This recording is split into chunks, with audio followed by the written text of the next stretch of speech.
Okay. Alrighty. If anyone else has anything, please either email it over to me or to Judy, or you can say something on the console, and we will talk about that. Let's start with what Carol has sent over, which is a question that says, any suggestions how to make the best use of the small 2x2 white background color yellow page ad? Text only, no pics. So to visualize this, let's go ahead and pull up the Microsoft Publisher, and let's put on the screen here a 2x2 square so we can get a feel for it. Shape, square, size,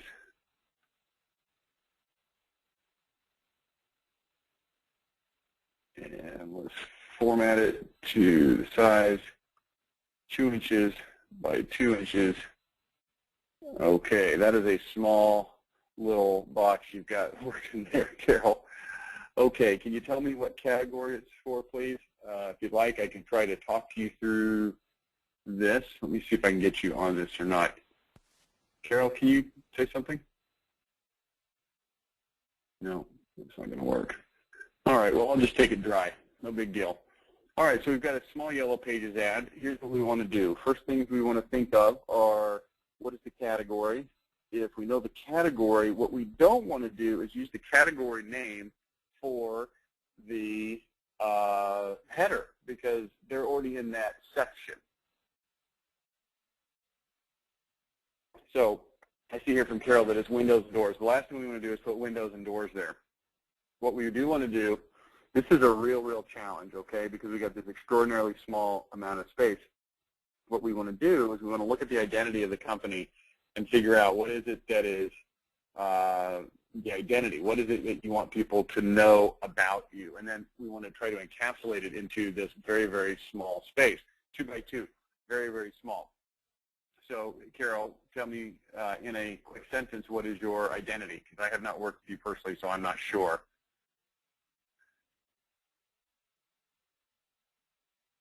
In fact, let's see, fiberglass windows. Okay. Okay, so we may want to put something like this. Let me make this a little bit bigger on the screen. It's still 2 inches by 2 inches. So we could come in here and we could put something like text box.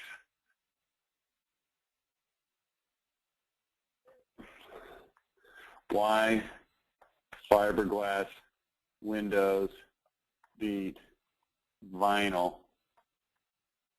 I don't know how to spell vinyl. I always misspell it. V, not Y. Vinyl. Vinyl. It's like a mental block for me. I'm so sorry about that. Vinyl. Why fiberglass windows beat vinyl? Hands down. Now, here's the problem with this ad, okay? We don't have any ability to explain this because it's a very small ad. So what we want to do is make this a little bit bigger, make this a little bit centered. Fiberglass windows. Let's make this as big as we can without being silly.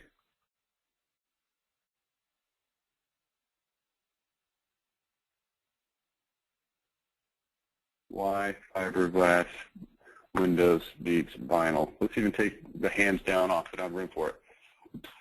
Why fiberglass windows beat vinyl. And I'm probably going to make this even bigger.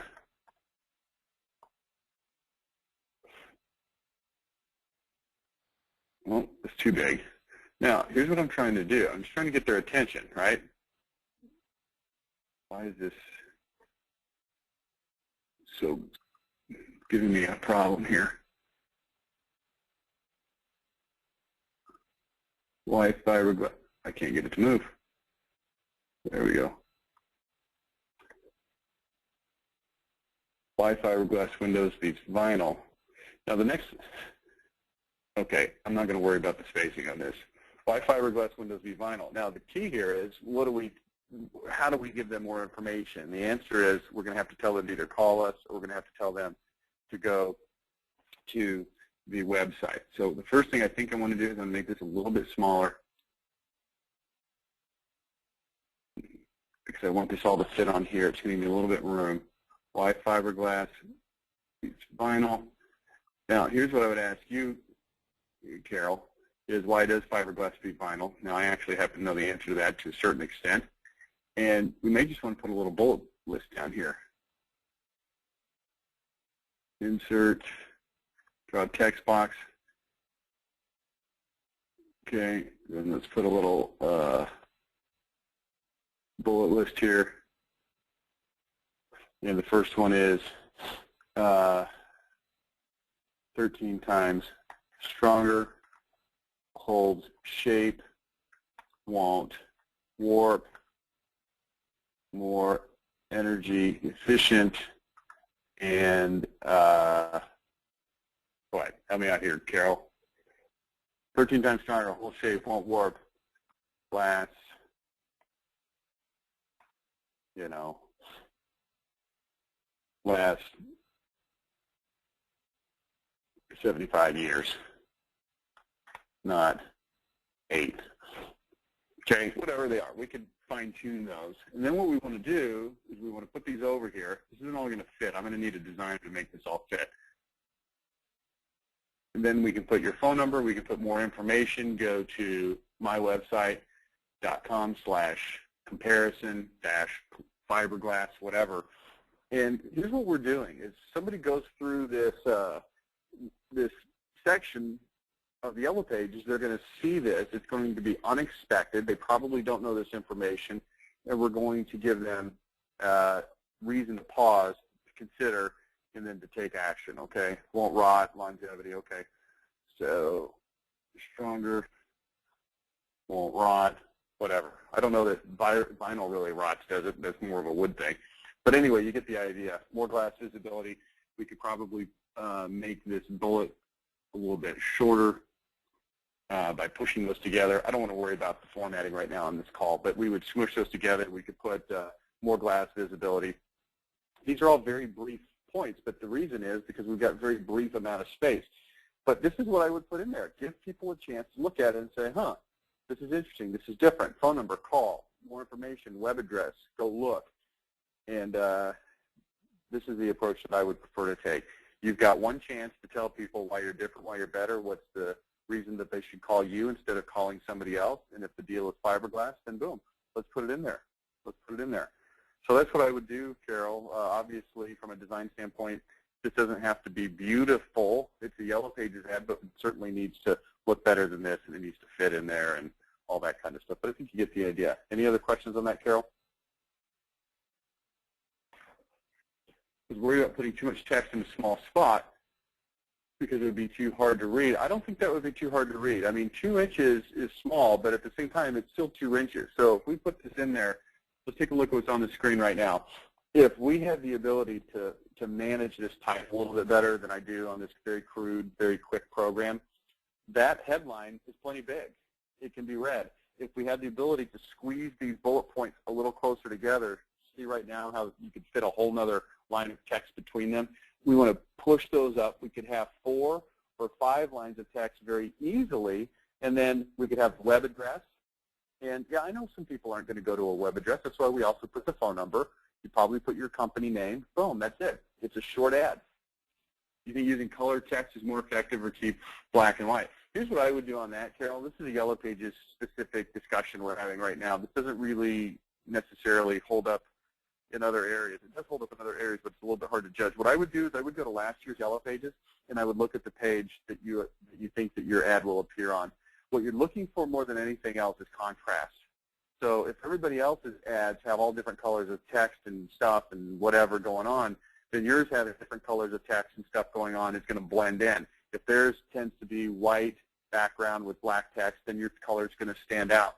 So the key here is contrast, not necessarily color or not color or red or black or color or yellow. It has more to do with contrast. That doesn't mean that what people did last year can't change, but generally speaking, people tend to not change what they did last year versus this year because it's a lot easier to tell the rep, I'll just use the same ad as last year. So contrast. All things being equal, you're going to go for the color because probably other people with small ads are not using the color. So if you wanted to put the word fiberglass in red, that might help. But again, I would really want to look at the context of last year's page spread before I made that decision. Okay? Okay, anything else, Carol? All right, we'll let that go. I should have my other submission here on the email. Let me just double check that real quick. Oh yeah, here it is. Okay. Request for big bill. All right. This is a big bill.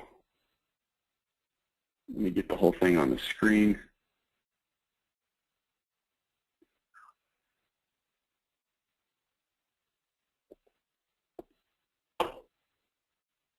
All right, there it is on the screen.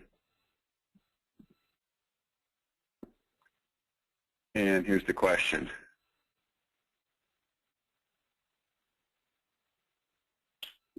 And we're talking about taking this and turning it into a door hanger. Okay.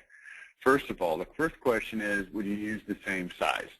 The answer is yes, I would use the same size. The 17-inch height size is ginormous. It has humongous ability to get noticed, so I would use that. How will you attach this to the door? Will you remake it with a door slit? Yes, this can be remade easily with a door slit, and Dale Green in our office knows how to do that. We offer $25 gift cards. Can we add that in the yellow box that now says $1,000? That's very easy to do. Absolutely, not a problem whatsoever. Or do you think we should put gift card pick in the yellow box and add the gas card like attached at the bottom? This way we have a promo and an urge to set appointment. That's probably what I would do. Let me see what the gas card looks like. I don't have that. Yeah, I mean, if you can have two different things going on, that gives you some flexibility. One thing that I would probably do on this, just as a rule of thumb, is I would maybe consider flip-flopping. Oops, it's too big. I would consider flip-flopping this headline. Let's take a look at this. A little bit bigger on the screen. So we've got a lot of text going on here, and I wrote this headline, so it's not like I'm going to sit there and go, well, this is a horrible headline. It's not, but I am concerned about the lack of design and the six-line nature of this header. Get ready to experience the exact opposite of Murphy's Law. With us, whatever can go right will go right.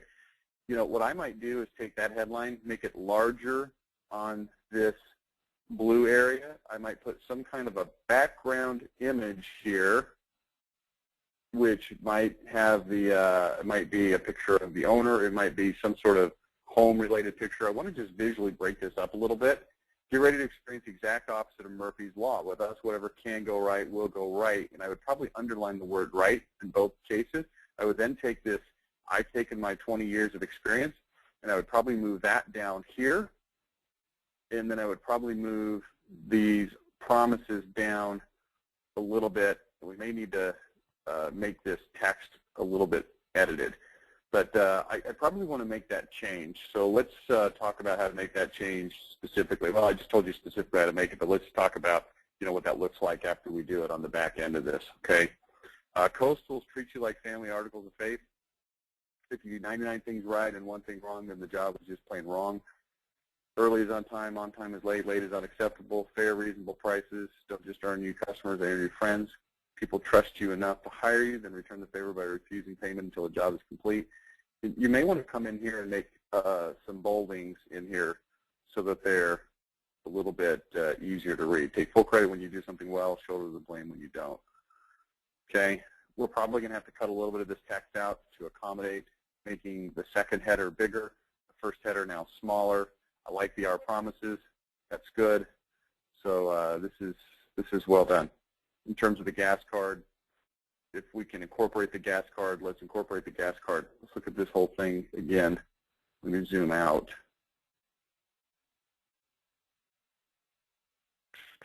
Let's see this. Let's zoom back in. I know I just zoomed out, but let's zoom back in. Let's take a look at what's going on here at the bottom.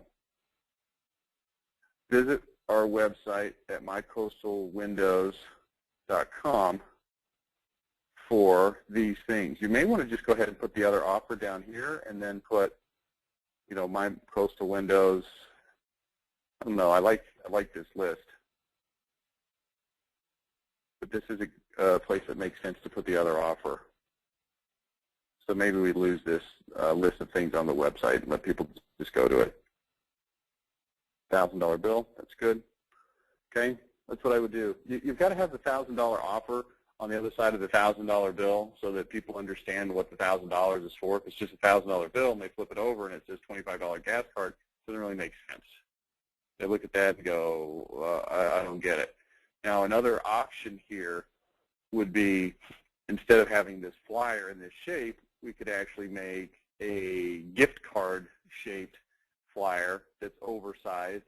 So if a typical gift card is, what, somewhere in the neighborhood of 3 inches by 2 inches, I think. I've got a credit card here. Let me see how big it is. It's like it's about just a touch over 2 by not quite 3.5. So if you took and blew that up by maybe, I don't know, maybe we made it something like 12 inches by whatever inches, or maybe even a little bit bigger, and made it look like that gift card on one side, that might be an interesting way to do it too. So now the person, instead of having a $1,000 bill on their door, has a $25 gas gift card on their door. So something to think about. You might want to do that as well. Okay, any other questions on that? Or anything else? We have sort of an open forum today. We've got a lot of people on the call, but nobody made any formal submissions. For those of you who joined us late, we don't have any formal submissions, so we're taking sort of impromptu questions. If you have any impromptu questions, you can either raise your hand on the console or you can submit a question on the console and we'll take it. And when we run out of questions, which may be right now, we will end the webinar. Very short webinar today. Okay, anyone else? Let's see.